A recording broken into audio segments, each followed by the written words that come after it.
All right, men, welcome to today's episode on Strong Men, Strong Marriages. Today we're going to be talking about how to stop repelling your wife, or the tale of the mosquito and the dictator. This is one of my favorite things to teach. I'm excited to go through this with you today. So, what it boils down to when we are pushing our wife away, it actually is from something that you wouldn't expect. It's from when we actually need our wife for something, when we appear needy to her, okay?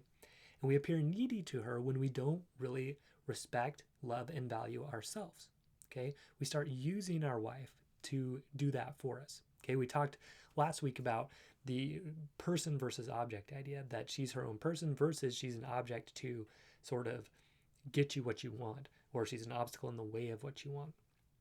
Okay, so when you need your wife to build up your self-esteem, she's an object, right? It's her job to help you feel good about yourself if you don't already feel good about who you are. So this is when you start needing your wife in the wrong way.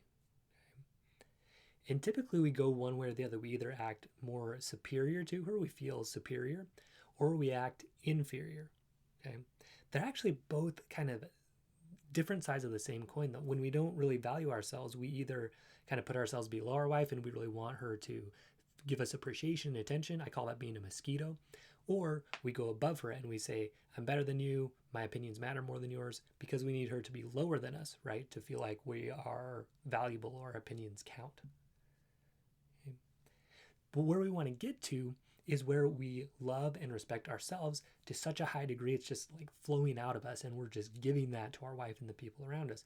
And we respect ourselves equally to our wife and equally to those around us. Okay?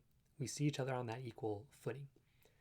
But I want to go into these different ways that we tend to repel our wives by being needy.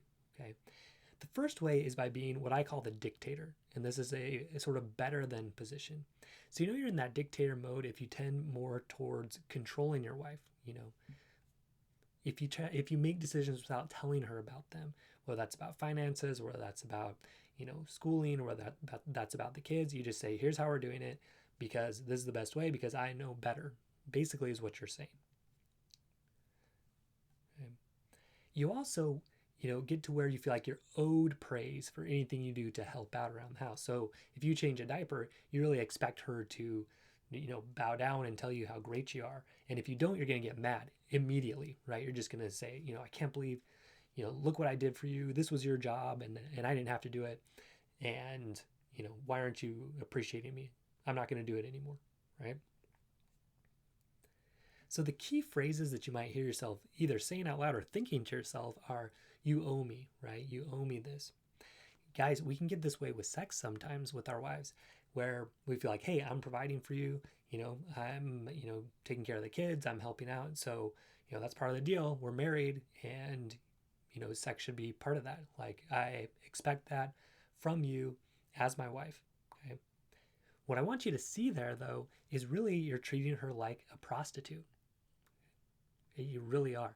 If you feel like your wife owes you sex for helping out around the house or for providing for her or paying the bills, right? Basically, they're saying, I bought, excuse me, I bought sex from you by doing these things. So now you owe it to me, okay? Is that going to make her excited about sex? No, for sure not, okay? So you're also going to say things like, I deserve your appreciation, I deserve your attention. And you're going to be saying things like, I just know better, right?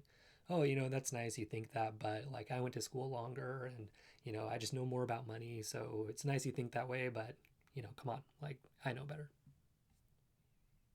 So your need here is to put her down to make you feel good. That's the neediness aspect, right? You need her to be lower than you so that you feel good. This is where bullying comes from. If you look at your kids, right? Typically a bully is someone who really doesn't feel that good about themselves. And so they go around saying how great they are and putting other people down because they need to feel above the people around them. So they try to push the people around them down, right? So if this is you, that's okay.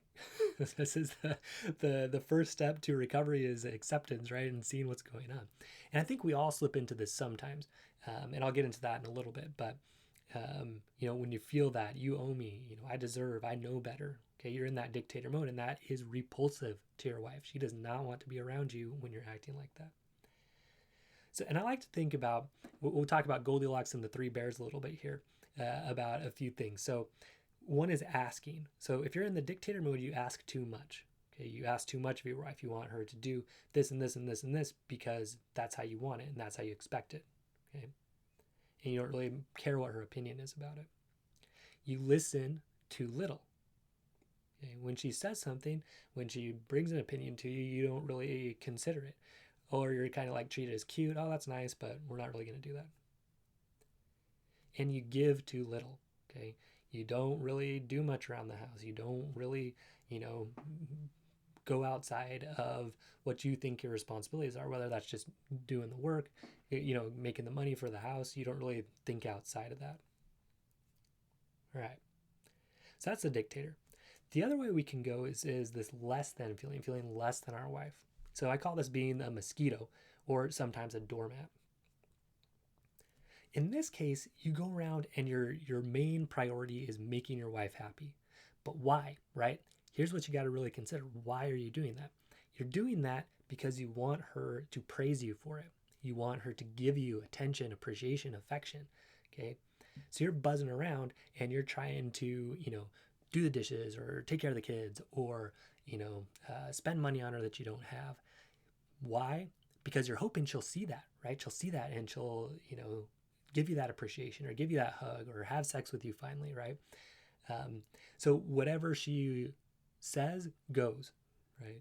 If she wants to put a new kitchen in and you really don't, you just do it because you think that's going to make her happy, and then she's going to tell you how great of a husband you are.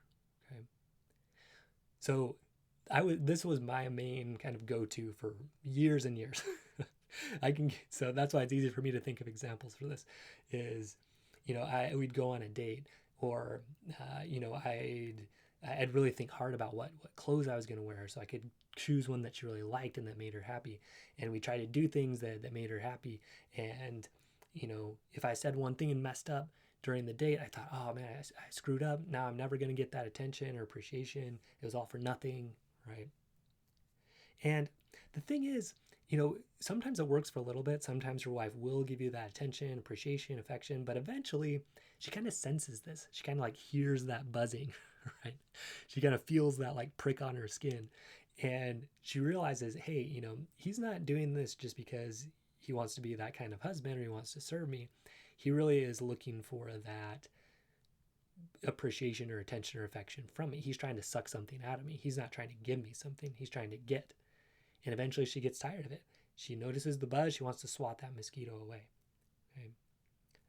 Sometimes I call it a doormat because we just let her do whatever she wants because, we feel like sometime it'll be our turn, right? Someday, if I let her do everything she wants, she's going to say, now we can do what you want. And you just wait and wait and wait for that to happen. And it never seems to happen. Okay? You also, what you're doing here is you're making your wife responsible for your feelings and your actions, right? You're saying, well, if my wife's happy with it, then I'm going to do it. If she's not happy, I'm not going to do it. I'm going to ask permission for everything I do. I'm going to ask permission to go out with friends. I'm going to ask permission to do whatever. Okay, your wife doesn't really want to be your mother. At least she doesn't want to be your mother if she wants to have like a good, passionate connection, and you don't want that either. But when you act this way, where you're just trying to get that attention, affection, you're really putting her in like more of this parent role, and it's just not a good situation for anybody. You're also needing your wife to manage your self-worth and your anxiety, okay? So, you want her to tell you how great you are all the time because you can't really do that by yourself, and you're doing all these things so she can just feed you that appreciation. And when she's not happy, you feel upset. You feel like you're a failure, right? I planned this great date and she didn't smile as much as I thought, so I failed. Or, I got her these flowers and she didn't, jump up and give me a kiss, so I failed, right? Again, easy for me to think of these examples because I was doing this for a long time. I'm helping with the kids. I'm cleaning. I'm not pushing for sex, even though it's important to me because I'm trying to respect her. But I'm just waiting and waiting and hoping that someday she'll finally be open to having sex. So if you find yourself saying a lot of "you don't appreciate me" or "I just want to make you happy," okay, you're probably in that mosquito mode. And again, your need here is your wife's approval or appreciation, or at least somebody's. Okay. So when I was in this mode for a long time, I really thought to myself, I'm the perfect husband. I really thought that. Like, I'm the perfect husband. I'm serving her. I'm doing all these things. She doesn't recognize it, but, at least her friends will, or at least like my parents will, or at least people at church will. Like, somebody will recognize it. And that felt good.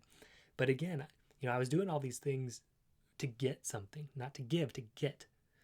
And that's the key. If you're out to get something from it, and that's your main intention, and you're upset if you don't get it, okay, you're in mosquito mode. So again, mosquitoes, we tend to ask too little. We don't make requests of our wife, hardly ever. I was doing that for years and years. We give too much. So give too much, I mean, we give when we don't want to, okay? And not only when we don't want to, but when it's going to be detrimental to us, okay? We kind of give at our own expense. And we listen too much. Her opinion is too important to us, okay? Whatever she says goes, whether we like it or not. The other thing I want you guys to realize is it's very common to shift between that doormat and mosquito and that dictator until you get more what I call developed, okay? So what would happen with me and what happens with a lot of guys I talk to is they'll go mosquito mode for a long time. They'll bend over backwards, do everything their wife wants, cooking, cleaning, I'm taking care of everything, hoping that someday she'll recognize it and give you attention. And then they just get sick of it and they blow up, right? Finally, like, I'd be like, sheesh, I'm doing this forever. I'm not getting anything out of this. I'm sick of this, right? You do it yourself. Screw this. I'm not doing it anymore, right? So we kind of flip from dictator to developed, from mosquito to dictator. And why is that? Again, it's because we don't have that really clear sense of who we are. We're doing things not for the right reasons, okay? We're trying to manage our own self-worth through our wife. And that's why it's easy to switch between them. So a developed person, on the other hand, they have a strong sense of self. So when they come to a situation, they try to understand where their wife's coming from, and then they express their views, and then they get to something that works for both of them, okay? You stay true to who you are while also respecting and honoring your wife, okay? You see your wife as your equal, right? Not as better than you, not as worse than you, as your equal. Again, we ask just right. We make requests of our wife. We say, hey, this is important to me. I'd like to do this. We give just right, okay? We give for the right reasons. We give because we want to be that kind of husband. And we listen just right? So, when she says, hey, I like this, you might take that in consideration and you might say, well, that's fine, you like that, but I like this. Okay, music, for example, or movies, right? She might like that and you might like something else, and that's fine. Or, about money, right? You listen to her, but you don't just let her make all the decisions, and you don't make all the decisions. You get to a place that makes sense for both of you. You're able to manage your own sense of self-worth, okay? Manage your own anxiety, not have her try to manage it by telling you how great you are. And your goal, again, when you're doing these nice things for her, it's to serve her, not to make her happy, not to manage her emotions so you can feel good about yourself. So key phrases for this guy, it's going to be, let me understand you, and here's where I stand, and let's work something out. Let's find something that works for both of us. And really relies on you having a strong sense of yourself and respect for your wife. So again, because it depends on this so much, I want to talk about where not to base your self-worth. So you don't want to base your self-worth in anything that compares to other people. So let me give you some common examples. Accomplishments, your job, your business, your achievements in school, right? Because that's a lot of times based on other people. Like, that's good because you did better than somebody else. Popularity, how many friends you have, how much respect you get at church or at work or on Facebook or wherever. Wealth, how much money you have, right? You don't want to base your self-worth there because, again, it's in relationship to people around you. Well, I have more, so I feel better, right? Attributes, how smart you are, how beautiful you are, okay? Because, again, that's based on comparison to other people. I'm smart because I'm smarter than this other person, or I'm beautiful because I'm prettier than this other person, or more handsome, right? All of this, your worth is based on someone being below you. Okay. And it's fragile, right? Because if you're basing it just on that, like that could change. You could lose your money. You could become less popular, right? You could get brain damage and not be not be as intelligent. You could get in a car wreck and your face could get messed up, right? So very fragile. A good question to ask yourself is, how would I feel if everybody else had this? Okay. So if you're thinking to yourself, I don't really fall into that much. Just think, like, if everybody were as smart as me, if everybody made as much money as me, if everybody, looked as good as me, right? How would I feel? And if the answer is I wouldn't like it, then you're kind of basing your worth there. And I had this problem too. For me, it was mainly about accomplishments and achievements. I felt great because I went to a good school, or I got good grades, or I made this much money. So I want to talk about where you should, or the best place to base your self-worth. Base it in unchangeable things. Okay, things that are not based on comparison. So if you're religious like me, you can just remind yourself you're a son of God. That doesn't change, okay? And your wife also is a child of God, a daughter of God. So that's equal, right? And the people around you, we're all children of God. Feeling God's love for you, so powerful. This is something I really focus on and ask to feel God's love for me every day. One of the things that's been helpful for me lately to do that is just to sit and be grateful for the things God's done for me. The feeling love of others for you. So it's hard for you to feel God's love for you. Think of people that really love you just for who you are, like not based on what you do, but for who you are as a person. I have a few people in my life that really emit that kind of love. It's just so powerful to be around because it's a reflection of God's love. If you don't believe in God, just remember you're a perfectly evolved human being. You're here for a reason. You have worth just as a human being. Infinite worth, actually, and infinite potential. Infinite worth, infinite potential. Infinite, again, doesn't compare to others, right? We're all infinite. We all have that infinite worth, infinite potential. Sometimes it's a little bit tricky to contemplate infinite. So, just think, if I'm worth $100, so is my wife, so is my son, so is the guy on the street, so is the drug addict, right? We're all worth that $100, no matter what we're doing, no matter what we've done, no matter what we're not doing, okay? No matter what we have, no matter what we don't have. Another thing is to see failures as chances to grow, okay? This has to do with worth too, because if you're tied up in accomplishments, you always want wins, you always want successes, and you see any failure as a blow to your self-esteem. Again, I was there for a long time, but now I'm working, and sometimes I still fall into that for sure, but seeing those failures as, hey, like, that's fine. My worth didn't change because this didn't happen, because I didn't make that much money, because I didn't do whatever, I didn't grow my business as fast as I wanted, right? Seeing that more as a chance to just grow and develop, and remembering it doesn't affect my worth. And I still have so much. I have so much to be grateful for, right? The most important things in my life really don't have to do with money. My relationship with my family, my relationship with kids, my relationship as I do this work and, help share what I've learned with other guys, it's powerful. Seeing our wealth as a blessing to share with others instead of like, oh, I have more than you, so I'm cool, I'm better, right? Having that gratitude, having that fullness, not feeling like you need more, being grateful for what you have, okay? All right, so a couple examples of how these different types will approach different problems in marriage. So with money, a dictator is going to come in and just say, hey, here's how we're managing it. I don't care what you have to say. A doormat or a mosquito, they're going to say, oh yeah, let's spend whatever you want, even if you don't have money, even if you don't want to spend the money. Okay, a developed person is going to come in and say, okay, you want the kitchen, I want to invest this money. Let's figure out something that's going to work for both of us and understand where we're both coming from. See if we can find something, not so much that's a compromise. I don't really like compromise so much, but something that is a win for both of you, right? That you both can be excited about. With cleaning, a dictator is going to say, hey, like, that's all your work. Do it this way. That's the way I want it, right? A doormat or a mosquito is going to say, I'm going to clean everything, right? You don't have to do anything. I'm going to do it all, with the hopes that your wife's going to finally appreciate you, and then you're going to get resentful as you're doing all this, even though you don't want to, right?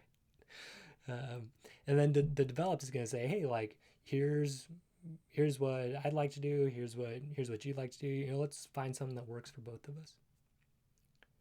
With sex, a dictator is going to say, hey, you owe it to me. Let's do it, whether you want to or not. Doormat or Mosquito is going to say, let's do it as much or as little as you want. And I don't really have any input. We're just going to follow your lead on this. The developed is going to say, hey, like, this is what's important to me. These are the types of things I'd like to try.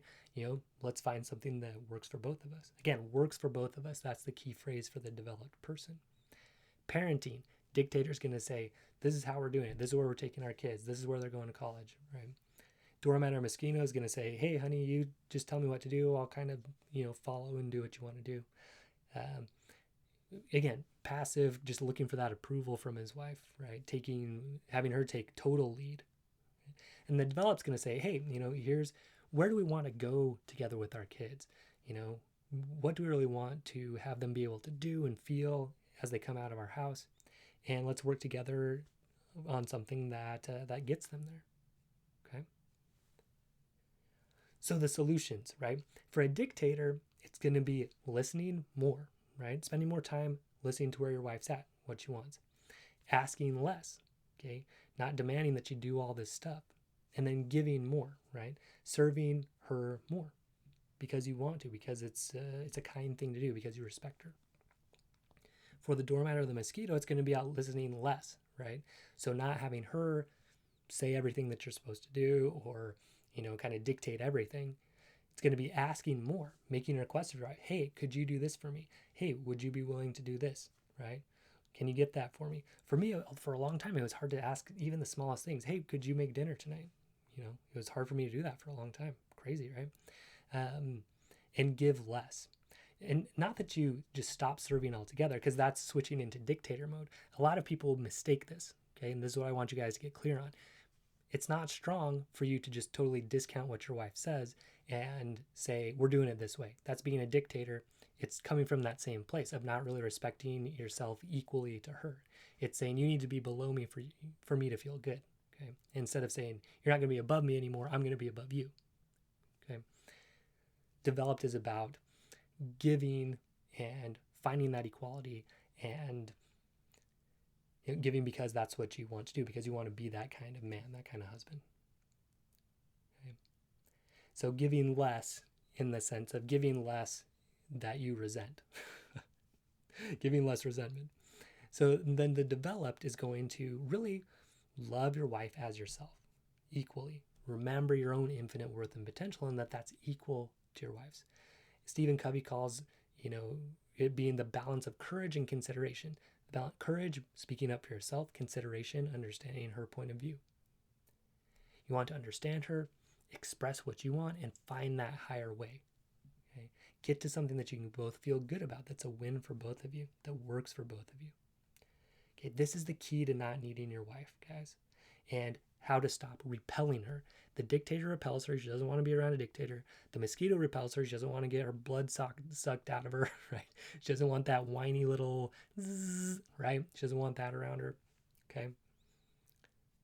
So the developed, that's who she wants, someone who's strong, who doesn't need her, right, to build up his sense of self-worth, okay?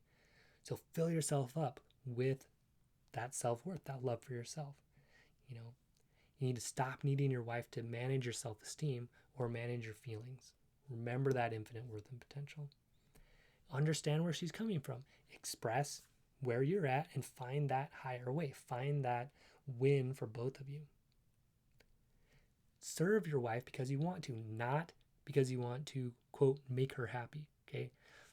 Anytime we're trying to make someone feel a certain way, it really is manipulative, okay? Even if it's trying to make them happy, right?